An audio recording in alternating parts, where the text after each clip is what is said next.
JDL USA presents Rabbi Nachum Shifren, Torah scholar, author, public speaker, and good friend of the late Rabbi Meir Kahana.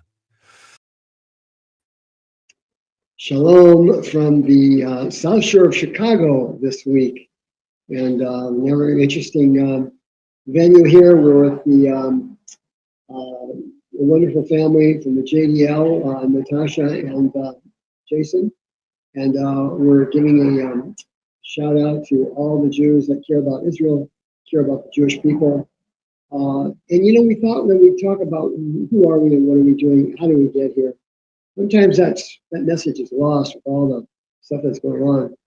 The Jewish Defense League, when you think about it, has there ever been any defense of the Jewish people? No. Rabbi Meir Kahana was the founder of the Jewish Defense League. It's funny, when, started basically in New York, I believe in Brooklyn. And there was a time during the 60s, late 60s, early 70s, that there was quite a few anti-Semitic incidents, especially in the inner city areas where Jews and other people, different races and whatnot connect. And nobody was out for the Jews. The police had better things on their minds, as we can just imagine. And it was up to Rabbi Kahana to organize a few Jews that cared about Jewish life. And these guys were big guys too. So it was a fortuitous moment in Jewish history in terms of the United States. And the JDL was on a roll. People were either afraid of it, supported it, or hated it, wanted to kill Rabbi Kahana, and a whole bunch of different reactions. The Jewish people were not ready for Rabbi Kahana. He definitely was a thorn in the side of many. And he didn't deal with BS. He didn't deal with people that were, that had zero Jewish pride. It was, there was a definite, an abrasive moment with when he would meet people or deal with people like that. One of the things that Rabbi Kahana told us that I talk about in my podcast, by the way, apologies for the traffic going by, but here we are. One of the things that I bring out is that the rabbi was very keen on Jewish pride and Jewish self-respect. And if there's one thing that we need among our young people in general, anybody else, is for them to have pride in being Jewish. That takes all kinds of, situations. But he used to say, if we want respect, we need to have self-respect. And there's no getting around that.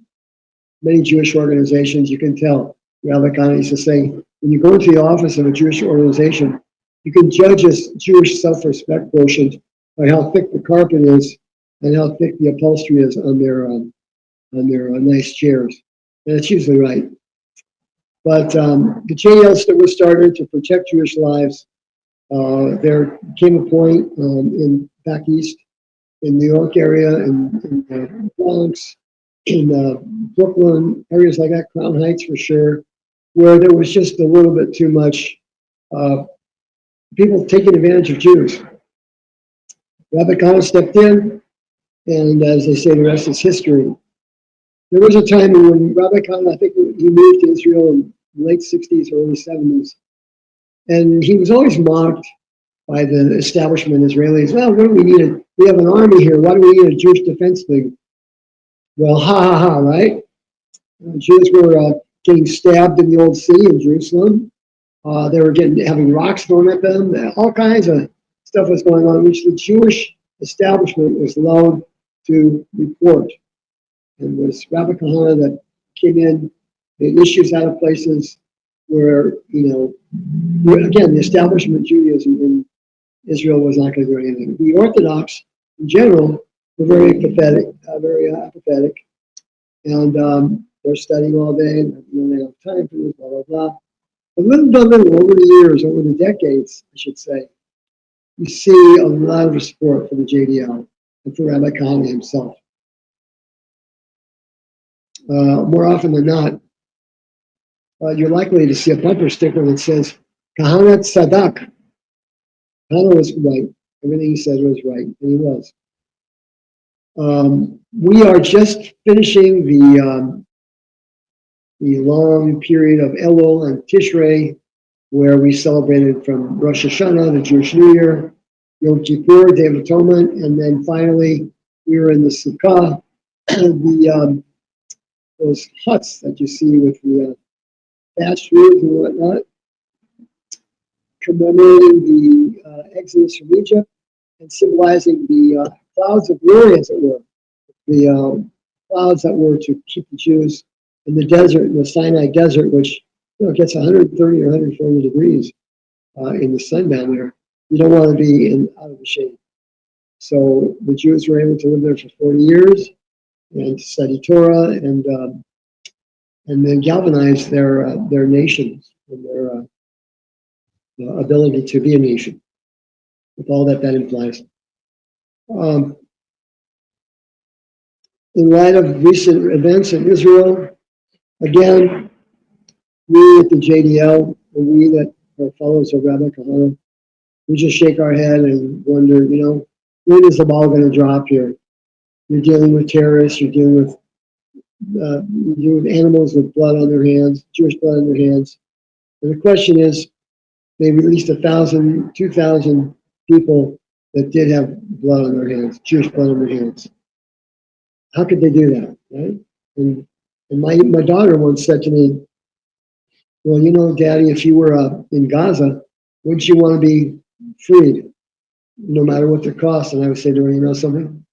There are things worse than death in this world. Many of you know or understand what I'm talking about. If you don't, you should know that there is such a thing as pikuach nefesh, rescue a Jew at any cost, except for if it's beyond a bearable cost. Ransom once, twice, 3 times, that's not going to work. And that's what they want. My question to you tonight is, what will we do, what will the Jewish establishment do when the next Jewish prisoner is taken hostage? When the next soldier is taken hostage? How will our reaction be then? Well, past is prologue. We had this Gilad Shalit fiasco. One guy was walking around and he got picked up by some Arabs, apparently. 1,000 murderers were released from prison for him. I don't know about that. Everybody here has their own opinion. I would just say that that's a price that's too high to pay. Those people are going to be themselves put through the system, and we'll, of course, look forward to the day when they'll have Jewish blood on their hands again for the second time. But let's conclude in a good way. We just read the Parsha, the Torah portion, BERESHITH, which of course is Genesis. And the very first Rashi, the very first commentary of the Torah is very symbolic of where we're headed in the Jewish world. The Torah, of course, it comes from the word lahorot. Lahorot means to instruct, to teach. The Torah is a book of instruction. It tells us how to be a Jew. What do we do? What do we eat? When do we eat? How much? Everything. Orach HaChaim, the way of life, is the name of the codification of Jewish law. Orach HaChaim, the way of life. But that first Rashi, that first sentence, when Rashi's talking about the mention of the creation of heaven and earth, the stars, the trees, the fish, the water, everything else.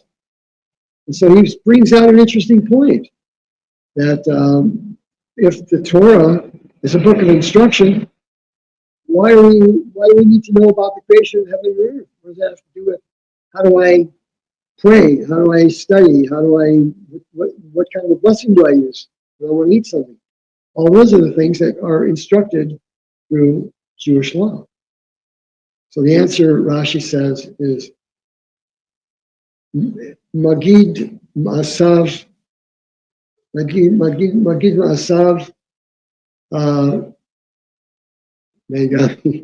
Hold on, I'll get to the But Shem, God is giving the background of the creation of heaven and earth to tell the Jews that the whole reason was for them to study the Torah. In other words, giving a world in which a Jew in a body with a soul and a physical body would be able to exist. And therefore, to tell the nations of the world that God created the world, He owns the world, He gave the world, He gave the land of Canaan first to the Canaanites as to hold on to for a while the Jewish nation was being created, both in Egypt and in the desert. Once there was an exodus, the Canaanites were to evacuate the land of Israel. Not only the Canaanites, but the 7 nations that lived there. And this is the reason for the book of Genesis, for the creation, to show the world that God is in charge of the world, He created the world, He's directing the world. He gave it to the Canaanites to watch for 40 years. After that, it was given to the Jews. He took it from them and gave it to the Jews.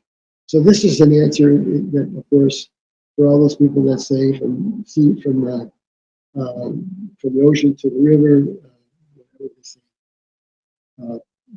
that sort of thing. This is the answer to them. And on that note, we'll hope that you can subscribe to the JDL, donate to the JDL, be active. Let's work together. Let's network. Let's have some classes together. Maybe we can have a conference together. Any of your ideas are welcome. You can send them to me or directly to the JDL. And with the help of God, we'll see each other soon. We'll have a conference together, and that would be it. God bless you all. Shabbat shalom.